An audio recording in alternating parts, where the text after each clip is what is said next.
আর্জেন্টিনার আসলে চাঁদ কপাল। নকআউট পর্বের প্রতিপক্ষ বিবেচনায় অমন কথা কি আমরা বলতে পারি না? মানে ভাগ্যের স্পষ্ট পক্ষপাত ছাড়া এত সহজ প্রতিপক্ষ কিভাবে একটা দল পায়? অমনটা বললে কি বাড়াবাড়ি বলা হবে? দেখেন, এরকম একটা আলোচনা আমি করেছিলাম আর্জেন্টিনার গ্রুপ পর্বে জর্ডানের বিপক্ষে শেষ ম্যাচের আগে। তখনও তো আর্জেন্টিনা পুরো পার্টটা আমরা জানতাম না। অন্যান্য দলগুলোর ক্ষেত্রেও কিছু, কিছু বাকি ছিল। এখন আমরা জানি নকআউট পর্বে কোন দল কোন দলের সঙ্গে খেলবে, কোন পর্যায়ে কাদের মুখোমুখি হতে পারবে, পার্টটা আসলে কিরকম কোন দলের ক্ষেত্রে। এবং সেই ক্ষেত্রে এখনো যদি আমি বলি যে না, আর্জেন্টিনা সত্যিকার অর্থেই পুরান ঢাকার ভাষায় চান কপাইল্লা, রাগ করবেন? ব্রাজিলকে যদি বলি যে তাদের ফাটা কপাল, পর্তুগালকে যদি বলি তাদের পোড়া কপাল, এইটা কি আসলে বলা যায় না? মানে রাগ করার কি আছে আমি এই জিনিসটা বুঝতে পারছি না। ধরেন আর্জেন্টিনা যদি এই সহজ প্রতিপক্ষের বিপক্ষে নকআউট পর্বের শুরুতে খেলে, খেলে গিয়ে শেষে গিয়ে তো আর খেলতে পারবে না। সেমিফাইনাল ফাইনালে তো মনে হয় না আর খেলতে পারবে। কেউই পারে না। তারা যদি শিরোপা জিতে যায়, তাহলে কি এই ক্ষেত্রে আর্জেন্টিনার কৃতিত্ব কোনো অংশে কম হবে? আর্জেন্টিনার জার্সিতে ৩ স্টারের সঙ্গে কি আরো একটা স্টার যোগ হবে, নাকি ওখানে হাফ স্টার যোগ হবে? যে না, না, না, এটা তো ভাগ্য পক্ষে ছিল, সহজ প্রতিপক্ষের বিপক্ষে খেলেছে, ফলে ফুল স্টার তাদেরকে দেওয়া যাবে না, ফিফা নিয়ম করবে যেন হাফ স্টার দিতে হবে। তা তো আর বিষয়টা হবে না। তো এইখানটাতে আসলে রাগ করার কি আছে সমর্থকদের? আর্জেন্টিনার এখানে ভাগ্যটা তাদের পক্ষে আছে, আর অপোনেন্টও বা অন্যান্য প্রতিপক্ষ কোনো কোনো দল রয়েছে তাদের ব্যর্থতা, এইটাও আর্জেন্টিনার পরে চলে এসেছে। ধরুন উরুগুয়ে নকআউট পর্বে উঠতে পারবে না, এটা তো আর আর্জেন্টিনার কোনো দায় নাই। ধরেন পর্তুগাল গ্রুপ চ্যাম্পিয়ন হতে পারবে না, এটা তো আর্জেন্টিনার কোনো দায় নাই। কিন্তু এই সুবিধাগুলো তো আর্জেন্টিনা পেয়েছে বা পাচ্ছে, কাগজে কলমের হিসাবটাতে সেটা পাচ্ছে। আর জিনিসটা সবসময় হচ্ছে একটা কম্পারেটিভ স্টাডি, অন্যান্যের সাথে তুলনা করে। সো সেই জায়গাটাও যদি আমরা দেখি, তাহলেও কি আর্জেন্টিনাকে এখানে ভাগ্যবান বলা যাচ্ছে কিনা, আমি সেটা একটু আলোচনা করতে চাই। এমনিতে হচ্ছে একটা প্রেডিকশন ভিডিও করেছি, পাত নিয়ে বিস্তারিত আলোচনা ২০-২২ মিনিটের একটা ভিডিও করে ফেলেছি, অনেক সময় আসলে লেগেছে। সো এই আলোচনা সেটা না, এটা জাস্ট শুধু হচ্ছে শিরোপা প্রত্যাশী দলগুলো তাদের ওই ভাগ্যেও আসলে কার পক্ষে কতটা আছে বা কতটা নেই সেই নিয়ে আলোচনাটা একটু করতে চাই। কম্পারেটিভ স্টাডি, ধরেন world champion Argentina, defending champion আর্জেন্টিনার সঙ্গে অন্যান্য শিরোপা প্রত্যাশী দলগুলোর। নকআউট পর্বের শুরুতে আর্জেন্টিনা প্রতিপক্ষ হিসাবে পাচ্ছে কাবো ভের্দেকে।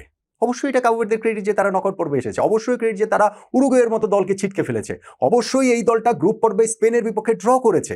কিন্তু আপনি আমাকে বলেন, কাবো ভের্দে কি প্রতিপক্ষ হিসাবে নকআউট পর্বে আর্জেন্টিনার জন্য ভীষণ ভীষণ ভীষণ রকমেরই সহজ না? হ্যাঁ, কাবো ভের্দে আর্জেন্টিনাকে হারিয়ে দিতে পারে, ফুটবলে কি অঘটন ঘটে? অবশ্যই ঘটে। কিন্তু এই কাবো ভের্দে যদি এই আর্জেন্টিনাকে হারায়, তাহলে সেটা ফুটবল ইতিহাসের, বিশ্বকাপ ফুটবল হিস্ট্রির সর্বকালের সবচেয়ে বড় অঘটনগুলোর মধ্যে একটা হিসেবে বিবেচিত হবে। এখন অন্যান্য যে বড় দলগুলো আছে তারা রাউন্ড অফ 32-তে শুরুতেই কাবো ভের্দের সঙ্গে রাউন্ড অফ 32-তে খেলবে, সেটা কি বলা যাবে? ধরেন ব্রাজিল যদি হেরে যায় জাপানের কাছে, অঘটন। কিন্তু সর্বকালের সবচেয়ে বড় অঘটনগুলোর মধ্যে কি এটা পড়বে? ধরেন এখানটাতে আরো বড় দল যারা যেখানটাতে খেলবে, পর্তুগাল, ক্রোয়েশিয়া। পর্তুগাল তো গ্রুপ রানার্স আপ হয়েছে দেখে ক্রোয়েশিয়ার বিপক্ষে খেলছে, এবং এখানটাতে তো আমি যেটা বলছি আর্জেন্টিনার কোনো দায় নাই, কিন্তু তারা তো ক্রোয়েশিয়ার কাছে পর্তুগাল হারতেই পারে। ফ্রান্স, সুইডেন, অত বড় অঘটন হবে ফ্রান্স হেরে গেলে? Spain, Austria, Germany, Paraguay. একটাই শুধু আপনি বলতে পারেন যে সেই জায়গাটাতে ইংল্যান্ডের ক্ষেত্রে তারা কঙ্গোর সঙ্গে খেলবে, সেইটা হারলেও সেটা একটা বিরাট বড় অঘটন হিসেবে বিবেচিত হবে। এখন আর্জেন্টিনার কি এই জায়গাটাতে একটু ভাগ্যের মানে স্পষ্ট পক্ষপাত তাদের দিকে, উরুগুয়ের ব্যর্থতা সবকিছু মিলিয়ে, অথবা যখন গ্রুপিং হয়েছে কোন গ্রুপে পড়বে, কাদের সঙ্গে খেলা পড়বে, কোন সাইড থেকে, সেটার একটা জায়গা আছে না? আছে। আছে তো কি হয়েছে? আর্জেন্টিনার কাছে এইটা নিয়েই যদি তারা ওয়ার্ল্ড চ্যাম্পিয়ন হতে পারে, তাহলে সমস্যাটা কোথায়? দেখেন, এরপরে রাউন্ড অফ 16 গিয়ে পর্তুগাল স্পেন ম্যাচ হবে। রাউন্ড অফ 16 গিয়ে জার্মানি ফ্রান্স ম্যাচ হবে, এবং এই দুইটা ম্যাচই খুব সহজে ওয়ার্ল্ড কাপ ফাইনালও হতে পারত। এবং এইখানটাতে পর্তুগাল স্পেন হয়ে যাচ্ছে কারণ পর্তুগাল রানার্স আপ হয়েছে, ঠিক আছে, এটা পর্তুগালের ব্যর্থতা।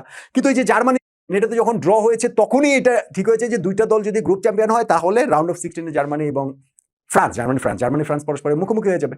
এখন এই জায়গাটাতে কি আর্জেন্টিনা একটুখানি তার ভাগ্যের সহায়তা আছে না? আর্জেন্টিনা এই জায়গাটাতে ধরেন পর্তুগাল খেলবে রাউন্ড অফ 16 স্পেনের সঙ্গে, স্পেন খেলবে পর্তুগালের সঙ্গে, ফ্রান্স খেলবে জার্মানির সঙ্গে, জার্মানি খেলবে ফ্রান্সের সঙ্গে, ব্রাজিলের প্রতিপক্ষ নরওয়ে, আর্লিং হল্যান্ডের নরওয়ে, মানে নরওয়ে হওয়ার কথা, ওই আগের ম্যাচটা নরওয়ে যদি যেতে, আইভরি কোস্ট নরওয়ের মধ্যে। ইংল্যান্ডের প্রতিপক্ষ ইকুয়েডরকে আপনি এখানটাতে খালি শুধুমাত্র খানিকটা দুর্বল বলতে পারেন। আর আর্জেন্টিনা এই জায়গায় খেলবে হয় মিশরের সঙ্গে অথবা অস্ট্রেলিয়ার সঙ্গে।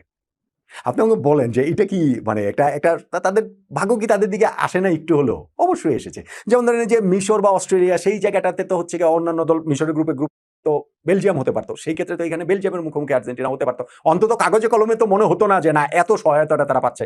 সো এই জায়গাটা তো এখানটাতে আছে। এরপরে গিয়ে আপনি যদি বলেন কোয়ার্টার ফাইনাল, ইংল্যান্ডের কথা আমি বলছিলাম যে না, ইংল্যান্ডের সাথেই শুধুমাত্র আর্জেন্টিনার ভাগ্যটা আপনি বলতে পারেন। সেইখানটাতে ইংল্যান্ড কঙ্গো এবং ইকুয়েডরের সঙ্গে নকআউট পর্বের প্রথম দুইটা ম্যাচ খেলবে, কিন্তু কোয়ার্টার ফাইনালে তাদেরকে প্রবাবলি ইংল্যান্ডের ব্রাজিলের মুখোমুখি হতে হবে প্রবাবলি, মানে ব্রাজিল যদি আগে 2টা ম্যাচ জিতে। কিন্তু আর্জেন্টিনার এই জায়গাটাতেও তাদের খেলতে হবে ওই কলম্বিয়ার সঙ্গে বা ঘানার সঙ্গে বা সুইজারল্যান্ডের সঙ্গে। ভাই এখন আপনি যতই বলেন যে না না কলম্বিয়া কিন্তু ডেঞ্জারাস টিম, তারা পর্তুগালকে কিভাবে নাচিয়েছে, তারা কোপা আমেরিকার ফাইনালেও আর্জেন্টিনার সঙ্গে সমানে সমানে লড়াই করেছে, এটা একটা খুবই দুর্দান্ত ব্যাটেল হবে, সবই হবে। কিন্তু আপনি কাগজে কলমে যখন হিসাব করবেন তখন আর্জেন্টিনা কলম্বিয়া কোয়ার্টার ফাইনাল, এইটা আর্জেন্টিনার জন্য কি অনেক ইজি না? আপনি যদি হিসাবটা করেন যেখানে হচ্ছে ব্রাজিল ইংল্যান্ড কোয়ার্টার ফাইনাল হয়ে যাচ্ছে, যেখানে ফ্রান্স নেদারল্যান্ডস কোয়ার্টার ফাইনাল হয়ে যাওয়ার কথা, কিংবা ধরেন জার্মানি নেদারল্যান্ডস কোয়ার্টার ফাইনাল হয়ে যাচ্ছে, সেখানে আর্জেন্টিনার সঙ্গে খেলবে হচ্ছে কলম্বিয়া বা সুইজারল্যান্ড বা ঘানা। এইটা তো আসলে সহজ বলেই তো আমার কাছে অন্তত পক্ষে মনে হচ্ছে। ফলে আমি কিন্তু এই জিনিসটাকে দেখছি না এরকম ভাবে যে আর্জেন্টিনা সহজ দলগুলো পেয়েছে মানেই তারা জিতে গেছে, এটাও যেমন ঠিক না। আবার সহজ দল পেয়ে জিতলে ভাগ্য তাদের পক্ষে আছে, তাতে আসলে সমস্যাটা কোথায়? তাতেও আমি কোনো রকম কোনো সমস্যা দেখি না। আপনি দেখেন, আমি যদি হচ্ছে round of 32, round of 16, quarter final, semifinal, final পর্যন্ত ওইভাবে যদি দেখি, তাহলে রাউন্ড অফ 32-তে আর্জেন্টিনার প্রতিপক্ষ, এটা তো সবগুলোর প্রতিপক্ষ নির্ধারিত, আর্জেন্টিনার প্রতিপক্ষ কাবো ভের্দে, ব্রাজিলের জাপান, পর্তুগালের ক্রোয়েশিয়া, ফ্রান্সের সুইডেন, স্পেনের অস্ট্রিয়া, ইংল্যান্ডের কঙ্গো, জার্মানির প্যারাগুয়ে। শুধুমাত্র ইংল্যান্ড ছাড়া অন্য সবগুলো যদি বলেন, আর্জেন্টিনা এখানটাতে ব্যাপক তাদের ভাগ্যের সহায়তা রয়েছে, ইংল্যান্ডেরও আছে, ইংল্যান্ডের কঙ্গোকে পেয়েছে, তাদের ওই জায়গাটাতে আছে। আবার রাউন্ড অফ 16 পরে আর্জেন্টিনা খেলবে মিশর বা অস্ট্রেলিয়ার সঙ্গে, ব্রাজিল খেলবে নরওয়ের সঙ্গে প্রবাবলি, পর্তুগাল খেলবে স্পেনের সঙ্গে, ফ্রান্স খেলবে জার্মানির সঙ্গে, ইংল্যান্ড খেলবে ইকুয়েডরের সঙ্গে, জার্মানি খেলবে ফ্রান্সের সঙ্গে, ওইটা তো বললাম। তাহলে এই জায়গাটা তো আপনি দেখেন, শুধুমাত্র আপনি ইংল্যান্ডের ক্ষেত্রে বলতে পারেন যে না আর্জেন্টিনার কাছাকাছি ভাগ্য তাদের ছিল কি বা তাদের থাকতে পারে। কোয়ার্টার ফাইনালে গিয়ে আর্জেন্টিনা খেলবে কলম্বিয়া বা সুইজারল্যান্ড বা ঘানা এরকম দলের সঙ্গে, ব্রাজিল যদি তত দূর যেতে পারে তারা খেলবে ইংল্যান্ডের সঙ্গে, ইংল্যান্ড খেলবে ব্রাজিলের সঙ্গে, পর্তুগাল যদি ক্রোয়েশিয়া স্পেনকে টপকে যেতে পারে তাহলে ওইখানটাতে গিয়ে ইউএসএ বা বেলজিয়ামের সঙ্গে খেলবে, একটুখানি সহজ। ফ্রান্স যদি ধরেন সুইডেন জার্মানিকে টপকে যেতে পারে তাহলে কোয়ার্টার ফাইনাল গিয়ে খেলবে নেদারল্যান্ডসের সঙ্গে, স্পেন খেলবে হচ্ছে গিয়ে ইউএসএ বেলজিয়ামের সঙ্গে, মানে ওই যে এর আগে যদি ওই যে পর্তুগালকে তারা টপকে যেতে পারে, ইংল্যান্ড খেলবে ব্রাজিলের সঙ্গে, সেটা বললাম, এবং জার্মানি এখানটাতে নেদারল্যান্ডসের সঙ্গে খেলবে আগের রাউন্ডে যদি তারা ফ্রান্সকে টপকে যায়। সেমিফাইনালে গিয়ে আর্জেন্টিনার ওই প্রথমবারের মতো একটা বড় প্রতিপক্ষের মুখোমুখি হতে হবে বলে মনে হচ্ছে এই নকআউট পর্বের 5টা ম্যাচের মধ্যে 4 নম্বর ম্যাচটাতে গিয়ে। সেমিফাইনালে গিয়ে প্রবাবলি আর্জেন্টিনাকে ওইখানে হয় ইংল্যান্ড অথবা ব্রাজিলের মুখোমুখি হতে হবে। এখন সেমিফাইনাল পর্যায়ে যখন চলে যাচ্ছে, 4টা মাত্র দল রয়েছে, 2টা ম্যাচ দূরে শিরোপা জয় থেকে, তখন তো কঠিন প্রতিপক্ষ হবে আর্জেন্টিনা। সেখানে প্রতিপক্ষ যেটা আমি বলছিলাম সম্ভাব্য প্রতিপক্ষ হয় ব্রাজিল অথবা ইংল্যান্ড। ব্রাজিলের সম্ভাব্য প্রতিপক্ষ ওই জায়গাটাতে আর্জেন্টিনা, ইংল্যান্ডের প্রতিপক্ষ আর্জেন্টিনা, পর্তুগাল ওই পর্যন্ত যদি চলে যায় সেমিফাইনালে তাদের প্রতিপক্ষ হতে পারে ফ্রান্স অথবা জার্মানি, ফ্রান্সের ক্ষেত্রে হতে পারে সেটা স্পেন অথবা পর্তুগাল, স্পেনের ক্ষেত্রে ওই ফ্রান্স ওই উল্টাটা বা জার্মানি ওই একই রকম, ইংল্যান্ডের ক্ষেত্রে ব্রাজিল যেটা বলছিলাম, এবং জার্মানির ক্ষেত্রে তো যেটা বললাম যে স্পেন হতে পারে বা পর্তুগাল হতে পারে।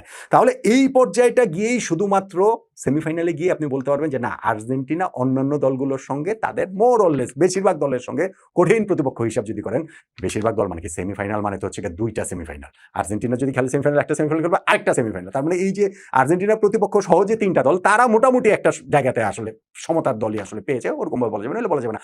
মানে সোজা কথায় বলতে গেলে রাউন্ড অফ 32-তে কাবো ভের্দের সঙ্গে আর্জেন্টিনা যে খেলা পড়েছে, এটাতে আর্জেন্টিনা হারার কোনো কারণই নেই। তারা হারলে এটা ফুটবল বিশ্বকাপের ইতিহাসে সর্বকালের সবচেয়ে বড় অঘটনগুলোর একটা ঘটবে।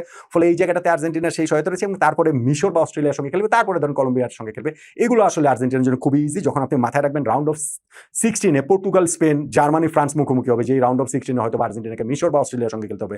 কোয়ার্টার ফাইনালে ফ্রান্স নেদারল্যান্ডস, কিংবা ধরেন এইখানটাতে হচ্ছে জার্মানি নেদারল্যান্ডস, ব্রাজিল ইংল্যান্ড হয়ে যেতে পারে, সেইখানে আর্জেন্টিনাকে হয়তো বা কলম্বিয়া বা সুইজারল্যান্ডের সঙ্গে খেলতে হবে। আর্জেন্টিনার এই জায়গায় সেই ভাগ্যের একটু সহায়তা আছে, অন্যান্য দলগুলোর ব্যর্থতার জায়গা রয়েছে, ড্রটা তাদের পক্ষে আছে সেটা রয়েছে, কিন্তু সবকিছু মিলিয়ে এই ভাগ্যটা নিজের করে নিয়ে ওয়ার্ল্ড কাপটা যদি আর্জেন্টিনা আরো একবার জিতে যায়, তাতে তো কারো কোনো আপত্তি থাকার কোনো কারণ আছে বলে আমার মনে হয় না। কারণ এতে আর্জেন্টিনার কৃতিত্ব সামান্যতম 1 বিন্দু আসলে কমবে না, বরং এই ড্রয়ের সুবিধাটা নিয়ে আর্জেন্টিনা এই বিশ্বকাপ জয়ের খুব খুব খুব ভালো চান্স তাদের রয়েছে বলেই তো আমার কাছে অন্তত পক্ষে মনে হচ্ছে।